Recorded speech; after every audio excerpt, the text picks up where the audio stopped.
Sizdagi xavotirlar hammasi ketdimi? Xavotirlar ketgandek bo'ladi. Endi masalan kechqurun narsa Kuzatamizmi? Bir kun tekshirib ko'ramizmi? Kechqurun qanaqa holatda o'tirgansiz? Masalan, qorong'ilikda sizda xavotir ko'tarilayotgan bo'lsa, kechqurun ko'rasiz, kuzatasiz, menga ertaga bog'lanasiz. shunaqa. Hozir tanangiz qanaqa holatga keldi kelgan paytingizdan?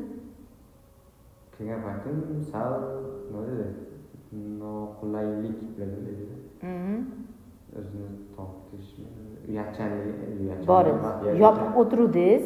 Uyatchanlik emasdiki, qanday unaqa o'zini olishni ishonmaslikni Ikkilanishda ishonmaslikda keluvdingiz. Keyin aytdingiz, mana tanamda og'riq bo'ldi, yelkalarimda og'riq ko'tarildi deyapsiz. Ketdimi shu og'riq? Qo'zg'adi ekan, tashab qo'ygan. Ayolda? Qayerda? Ichingizda xavotir qolmadimi? Yo'q.